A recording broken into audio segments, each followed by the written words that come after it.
Hello everyone, नमस्ते and welcome to my channel. आज मैं आप लोगों को एक ऐसी फ्लावर के बारे में बताऊंगी जो देखने में बहुत ही खूबसूरत होती है और जिसका नाम है इफोर्बिया मिली।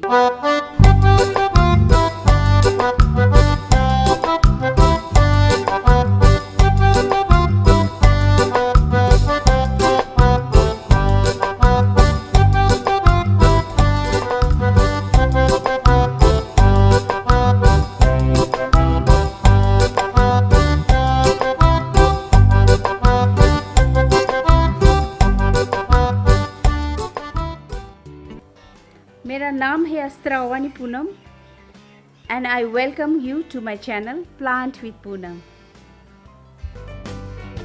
और इस प्लांट को हम क्राउन ऑफ थ्रोन्स भी बोलते हैं क्योंकि इसके स्टेम्स पूरे कांटों से भरे हुए होते हैं। ये फ्लावरिंग प्लांट मुझे बहुत ही पसंद है क्योंकि इसकी खासियत ये है, इसका खूबी ये है कि ये बहुत लंबे टाइम तक खिलती है। 2-3 महीने या 4 महीने तक ये खिली रहती। जैसे कि आप यहाँ पे देख ही रहे हो, मेरे गार्डन में कितने अच्छे अच्छे इफोर्बिया मिली खिले हुए हैं और बहुत ही सुंदर दिखती है ये। जब ना ये फ्लावर्स, ये इफोर्बिया मिली सब एक साथ खिलते हैं ना, देखने में इतना खूबसूरत, क्योंकि ये बहुत ही लॉन्ग लास्टिंग होती है और 3 महीने या 4 महीने तक मैंने देखा है इसको खिलते हुए ऐसे ही। अभी गर्मी का मौसम इतना नहीं गया ना, बहुत गर्मी हो रहा है मुझे, छत में हूँ, बहुत गर्मी है बाहर। ये ना उतना ज़्यादा इसका मेंटेनेंस नहीं है, ये लो मेंटेनेंस वाला ही प्लांट है, इसको ज़्यादा मेहनत नहीं चाहिए इसके लिए। और देखिए मेरे पास ये 2 ही कलर है, ये क्रीम और रेड, यही 2 कलर है। बहुत ही ज़्यादा है, यहाँ पर भी है, नीचे गार्डन में भी है। ये मेरा टेरेस गार्डन है, लेकिन इसको उतना देखभाल भी नहीं करना पड़ता है, बहुत लो मेंटेनेंस वाली प्लांट है ये। और इसको, लेकिन इसको धूप बहुत चाहिए, ये बहुत ही सन लविंग प्लांट है और ये डेजर्ट में होने वाले प्लांट है। तो आपको ये ख्याल रखना है कि इसको ज़्यादा पानी नहीं देना है, सहन नहीं करती है ज़्यादा पानी, और इसको धूप में रखना है। ये इफोर्बिया मिली के साथ मेरा यही अनुभव रहा है कि इसको ज़्यादा से ज़्यादा धूप चाहिए, कड़ी से कड़ी धूप भी ये सहन कर सकता है, लेकिन इसको पानी ज़्यादा सहन नहीं करता है। ज़्यादा पानी दोगे तो ये मरने का डर है, और ज़्यादा धूप, कड़ी से कड़ी धूप में भी ये अच्छा ही होता है और ज़्यादा फूल खिलता है इसका। तो मैं यही बोलना चाहती हूँ कि जितना ज़्यादा धूप उतना ज़्यादा फूल इफोर्बिया मिली के लिए। और इसको बहुत ही सन्नी एरिया में रखना चाहिए आप लोगों को, और पानी थोड़ा ध्यान से देना, ज़्यादा ओवर वाटरिंग कभी मत करना, थोड़ा कम होगा, कभी कभी सूखा हो तो भी चलेगा। और उसका मिट्टी में ज़्यादा खाद भी नहीं चलेगा, जो लोमी होता है ना, वो मिट्टी डालना है उसमें, और उसमें थोड़ा सा बालू मिट्टी भी डालना है। और उसको ज़्यादा वर्मी कंपोस्ट या तो कोकोपीट ऐसा मत डालने का ज़रूरत नहीं है इसमें। फिर भी आपको डालना है तो आप डाल सकते हो थोड़ा, लेकिन उतना ज़्यादा नहीं होता है, जैसे डेलिकेट फ्लावर्स में डालते हैं ना, उतना नहीं डालना पड़ता है, क्योंकि ये थोड़ा हार्डी प्लांट है। इसका रिपोर्टिंग और ट्रांसप्लांटिंग हम ज़्यादातर स्प्रिंग में ही करते हैं, लेकिन दूसरे लोग थोड़ा दूसरा टाइम में भी कर सकते हैं। मेरा तो यही मानना है कि स्प्रिंग ही सबसे बेस्ट है इसके लिए। जब आप इस प्लांट को केयर करते हो, छूते हो या इसका कटिंग लेते हो, तब इसके कांटे हाथ में चुभ सकते हैं आपका, बी केयरफुल।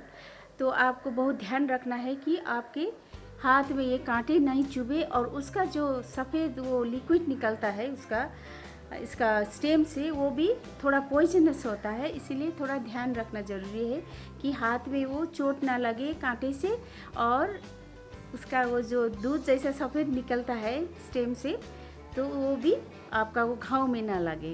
ये थोड़ा पॉइजनस होता है, उतना पॉइजनस तो नहीं होता है, फिर भी आपको यू शुड बी केयरफुल। हाँ, मैं एक बात बताना भूल गई। जब आपके फूल खिलेंगे, आपके फोरबिया बहुत सारे फूल देंगे, ब्लूम्स आएंगे, तब इसके पत्ते भी बहुत लश ग्रीन होके बहुत बड़े बड़े पत्ते भी आएंगे साथ साथ भी। तो अगर आप उस पत्ते को थोड़ा छांट दोगे, थोड़ा कम रखोगे पत्ते, तो उसके जो न्यूट्रिएंट्स पत्ते भी खा रहे होंगे तो फूल को जाएगा। पत्ता काट दोगे तो ज़्यादा फूल को मिलेगा वो न्यूट्रिएंट्स, तो आपके इफोर्बिया मिली के ब्लूम्स और ज़्यादा खिलेंगे और ज़्यादा फूल आएंगे। इसलिए थोड़ा पत्ते को काट छाट देना अच्छा होता है। सब पत्ते नहीं, ज़्यादातर पत्ते आप काट के रख दोगे। मेरा भी काटना बाकी है, मैं भी पत्ते को काटना है। अभी विंटर आ गया ना, विंटर आने वाला है, तो इफोर्बिया मिली का खिलने का सीज़न यही है। और विंटर में बहुत ज़्यादा खिलता है ये, लेकिन बहुत लंबे टाइम तक खिलता है। तो अभी इसको इसीलिए विंटर में तो डोरमेंट सीज़न है, जो जैसे प्लांट सब सोते हैं, अभी उनको ज़्यादा पानी नहीं देना है, अभी उन लोग को रेस्ट करने का टाइम है विंटर। तो इसको भी थोड़ा कम ही पानी दो तो भी ये बहुत अच्छा खिलेगा। कभी 10-15 दिन में एक बार आप DAP थोड़ा 2-3 दाने एक गमले में ऐसा करके लगा सकते हो, या तो फॉस्फोरस थोड़ा दे सकते हो, लेकिन 2 हफ्ते के बाद या तो 12 दिन ऐसा के बाद आप दे सकते हो, तो बहुत ही अच्छा खिलेगा। और उतना ज़्यादा पानी का तो ऐसे भी इस प्लांट को ज़रूरत नहीं है उतना, लेकिन फिर भी थोड़ा थोड़ा, ज़्यादा सूखा मत होने देना, ज़्यादा ड्राई आउट होने मत देना, थोड़ा पानी डालना ज़रूरी होता है। इसका केयर इस तरह से ही करना है, ज़्यादा तो उतना ज़्यादा मेहनत नहीं करनी पड़ती है इफोर्बिया मिली में। फिर भी ये कितना अच्छा फ्लावर्स देते हैं, कितना अच्छा ब्लूम होते हैं, तो इसके ब्लूम्स को देखकर तो दिल बहुत खुश हो जाता है। इसका प्रोपोगेशन 2 तरीके से होती है, एक तो इसका बीज से भी होता है और दूसरे तरीका इसका कटिंग से होता है। लेकिन जब आप कटिंग करोगे ना, तो ज़्यादा पानी नहीं डालना है, सिर्फ गार्डन सोइल में या तो थोड़ा बालू और थोड़ा गार्डन सोइल मिला के सूखा एक पॉट में कटिंग लगा के उसको थोड़ा पानी दे के रखना है। ज़्यादा पानी दोगे तो वो सड़ जाएगा।